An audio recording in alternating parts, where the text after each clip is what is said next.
Hello, and welcome to this SPSS video tutorial. I'm Dr. Travis Conrad. In this tutorial, I will demonstrate how to perform and interpret an independent samples t-test in SPSS. I will start by presenting an example of research data that would require the use of an independent samples t-test. Using this example, I will then explain when the independent samples t-test is the appropriate test to use. For our research example, Tono and colleagues in 2012 conducted 3 experiments that showed viewing images of cute baby animals before performing an attention-demanding task improved performance on that task. Assume we conducted a similar study where we had participants view a slideshow of animal pictures prior to testing their performance on a demanding cognitive task. Half of the participants were randomly assigned to view a slideshow that contained pictures of baby animals, and the other half viewed pictures of adult animals. Then we measured their score out of 14 on a subsequent cognitive task that demanded a lot of attention. From a research design standpoint, this is a group comparison design with the goal of comparing the means from the 2 separate groups to see if there are differences on an outcome measure. In particular, this is an example of an experiment because the group condition is manipulated and controlled by the researcher, and participants were randomly assigned to those groups. When each group or category includes different participants from our sample, this is called a between subjects or independent samples design. An independent samples t-test is appropriate to use when we want to examine the mean differences on a measure between 2 groups made up of independent sets of participants. In other words, we specifically would choose this test when our design is between subjects in nature and has only 2 groups being compared.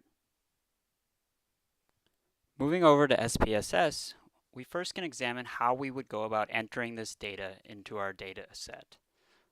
As you can see here, I've already gone ahead and set up the data set and entered the data for our participants, but let's just go over how we would enter this particular example within SPSS.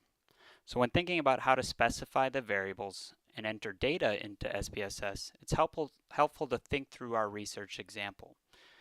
In this case, our example has 2 variables, an independent variable that is categorical, what picture condition they were in, either the experimental condition that saw baby animals or the control condition that saw picture sequences of adult animals. And then we have one numerical dependent measure of the number of correct trials or number correct on the cognitive task. So we know we need to enter 2 variables within our data set to enter data on, and we know overall across the 2 groups we have 16 participants. So our final data set, when all the data is entered, should have data for 16 participants on 2 different variables. Moving over to variable view, we can then look at how we would go about specifying this variable. So first we have the independent variable of picture condition, which is the sequence of pictures or the slideshow of pictures that participants receive. This would be, as we expand here to see our characteristics on the measure, this would be a nominal measure that's category, and participants were randomly assigned to one of 2 groups. The experimental viewing of cute baby animals or the control. So we would put in value labels, 1 being our experimental group, the cute baby animals, and 2 being our control adult animal viewing group. The other variable is our dependent measure, and this is a quantitative measure counting the number correct on the cognitive task that each participant received. So we can go ahead and specify this as a scale measure and put in our names there. And as we switch back to data view, we can now see for the picture condition, we have 1 of 2 conditions in which the participant were in. When we enter the data, we can enter which condition each participant was in, and then along with that, enter the number of trials or the number they had correct on that cognitive task. Before running the t-test, we should have a look at some descriptive statistics on the number correct on the cognitive task between the 2 picture viewing conditions. There are a few important reasons we would want to examine descriptives before running an analysis in this instance. First, it allows us to screen our data. This way we can catch any data entry errors and correct them. Also, we can find any outliers that may influence our statistical test. Second, running descriptives allows us to form rough inferences about what we should expect from our test results. By comparing the means between groups and looking at the variability in scores within each group, we can form a rough idea of whether we should expect the t-test to be significant or not. In other words, we can determine if there appears to be any differences between the two groups based on the eye-test, and then see how this eye-test compares with our actual results. Finally, parametric tests like the independent samples t-test have certain assumptions we should meet in order to run the test. If these assumptions are violated, then our t-test results may be compromised. Requesting descriptive statistics beforehand allows us to perform checks to see if we've met these assumptions. In particular, the independent samples t-test has two assumptions we can check through descriptive statistics. First, it is assumed in order to run the t-test that the two underlying population distributions are normally distributed. Thus, we want to check if each of our group distributions of scores appear to be normally distributed. This is known as the normality assumption. Second, it is also assumed that the variances of the two population distributions are roughly equivalent. This is known as the homogeneity of variance assumption. Now let's move to SPSS and request some descriptive statistics on our data for this example. Moving back into SPSS, let's request some descriptives before running our independent samples t-test. So I'm going to go to Analyze, Descriptives, Explore, and what I want to do is examine the descriptives between the two conditions separately and compare them to one another. So we'll put the factor, in this case the independent variable of picture condition, in the factor list, and put our dependent variable, our quantitative measure of correct trials that we anticipate or our research hypothesis would predict that they would be different from one another, into the dependent list. Now we want to see both statistics and plots. The Explore menu of options by default gives us a list of descriptives, so we'll keep that. And then we'll go into plots, and here I'm going to request a few things. A box plot will be helpful because it'll allow us to view kind of the distribution of the two sets of scores for each set of 8 participants, as well as how they compare to one another. So we want to do a box plot and factor the levels together so we can compare the two. We can also request a histogram just to see visually how normal the two separate distributions are. Another thing we can do is request normality plots with tests. These tests need to be taken with a grain of salt, but it provides us more information as to whether or not we're meeting that normality assumption that goes along with the independent samples t-test. So once we have all these selected, I can go ahead and click Continue, and then click OK to run our test and bring up the output here. So the first thing you'll see is with this output, we have 8 participants in each group. That appears to be right. If we move over here, we can edit our table by using the pivot trays. I like to compare the two groups side by side so we can just see how they compare to one another. Looking at the means, it pops up a little bit that the number of correct trials on our cognitive tests appears to have a slightly higher mean in the acute condition, as we would expect, or our research hypothesis would anticipate, compared to the control condition. Now, whether or not that's a statistically significant difference depends on the variability, and we do see we have a little bit of variability between the two conditions when looking at our variance and standard deviation. The other thing we can look at in just the descriptives here is when we compare the standard deviation between the two conditions or groups as well as the variance, it looks very close to one another. So we're probably not going to have any issues with that homogeneity of variance assumption. There is another test when we actually run the independent samples t-test that can help confirm that. But from looking at this, it looks like our variances between the two groups are very close to one another. Lastly, in here we can look at the skewness and kurtosis statistics just to see if we might have any issues with meeting that normality assumption of the independent samples t-test. In particular, our acute condition, our experimental condition that saw acute baby animal photos, appears to be pretty normally distributed or doesn't have issues with skewness on the number correct across the participants in the sample. On the other hand, our control is slightly positively skewed in this case, but nothing overly problematic.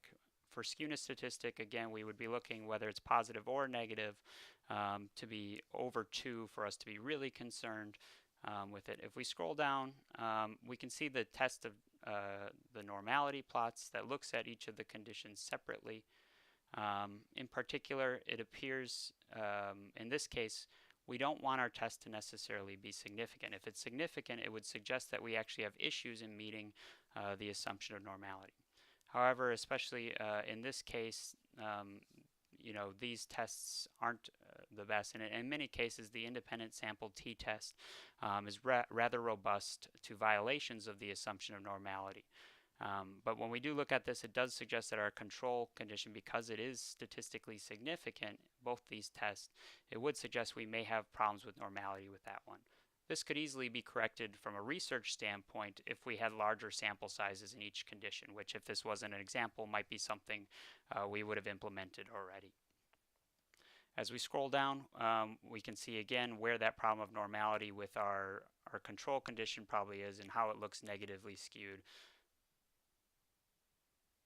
Also, with the test of normality, we requested QQ plots or normality plots. What we're looking for here to test our normality is if the dots appear very close to the line, it suggests that we have no issues with normality. The further away they are from the line, then it might suggest some problems meeting that normality assumption. So again, with our control condition or that second condition that saw adult animal pictures, on their performance on the cognitive tests, we do have some issues maybe with normality, but again, that could be caused by our small sample size in each group. Lastly, we can see the box plot at the end here that we generated just to compare and see the variability differences. We see that for the control group, it only has one whisker on the negative end. This coincides with that negatively skewed distribution we've been looking at with the other descriptive statistics and tests we requested. Whereas our cute baby condition, that sample appears to have pretty normal, be normally distributed as both whiskers extend about the same amount of distance from the box. In particular, we can see that the measure of central tendency here is slightly higher, which box plots use the median. So the median is slightly higher for the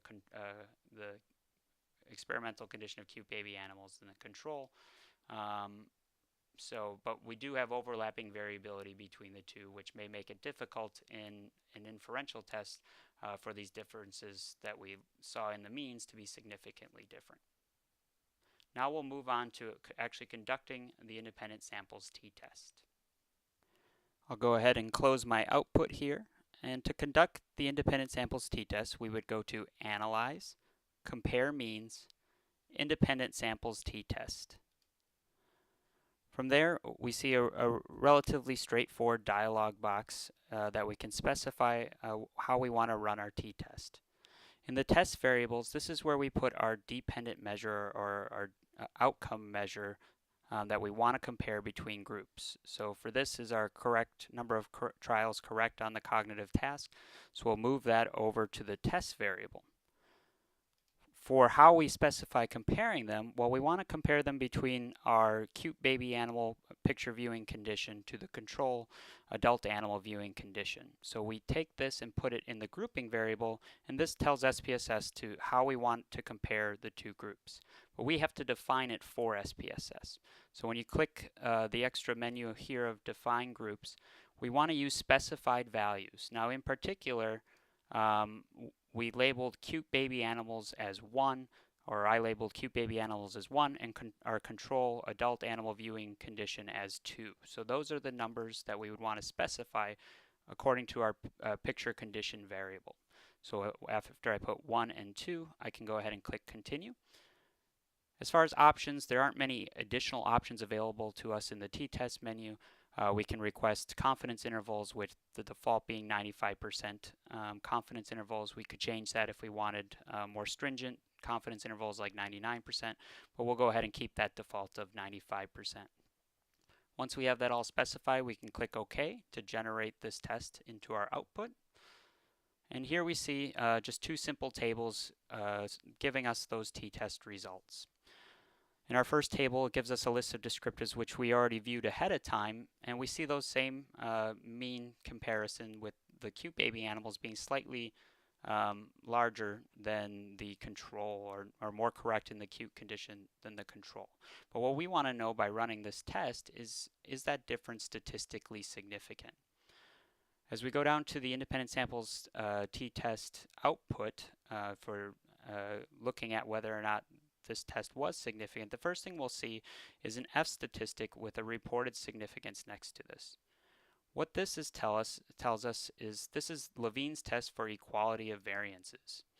And what Levine's test tells us or informs us is whether or not we're meeting that assumption of homogeneity of variances.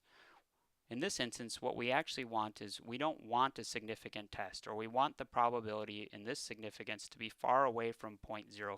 The further away it is, it suggests the less problems we may have with homogeneity of variance. So in this case, we have a really low F statistic and a really high significance, which suggests that we aren't experiencing any issues with homogeneity of variance. Had this test been significant, then it might be advisable to use the equal variances not assume output when interpreting our t-test, as opposed to the equal variances assume. But since this test is not significant due to this p or significance value here, we can feel okay using the equal variances assumed output. Now we get to our t statistic. So here we see that we had a t of 1.94 or 1.937 with 14 degrees of freedom, and the significance of that t is 0.073.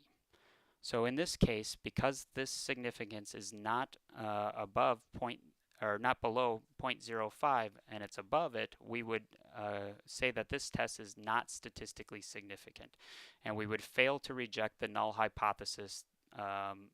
So we cannot definitively conclude in this instance that there's significant differences in performance on that cognitive task between those who viewed cute animals than those who did not. If we were to write this up, we would put italicized t in parentheses 14 degrees of freedom equals our t-value reported to 2 decimal places, and then we can put either p equals non-significant or the exact p-value, which experienced statisticians will know if it's not below 0.05, it would not be significant. But we'd also want to interpret that as not significant. Also provided for us are the mean difference and the standard error of the difference. The t statistic itself is actually computed by taking the mean difference, so the mean of 9.38 minus 7.25, which is 2.125, divided by the standard error of that difference score. So in this case, we would take 2.125 divided by the standard error of the difference to get our t of 1.937. So SPSS provides us that output for us, so if we wanted to calculate the t ourselves, we can do that. Lastly, we see the 95% confidence interval of the difference. This is important in this case and confirms that our test is not significant, because within the 95% of potential population differences between the cute baby animal condition performance and the control adult animal viewing performance, it's possible that there is no difference within those two populations. Since the lower bound is negative and the upper bound is positive, it's plausible within the 95% confidence that 0 is within that. So that would suggest that it's plausible that there may be no differences between those two groups in performance on the cognitive task. Finally, if we wanted to, we could calculate a measure of effect size from our SPSS output. In particular, we could calculate R squared, which is taking the obtained t-value squared, dividing it by that t-value squared plus the degrees of freedom. When we do this, we find that the R squared is 0.20, which is a medium to large effect size. We could also calculate the R by taking the square root of that, which would be 0.45. That also indicates a medium to large effect size. In this case, what this suggests when we compare the effect size to our t-test results from the hypothesis standpoint and significance, even though our test wasn't significant, the effect size suggests that it's a medium to large effect. This might suggest to an experienced researcher that our study was underpowered, and if we had a larger sample size, we might actually see a statistically significant test.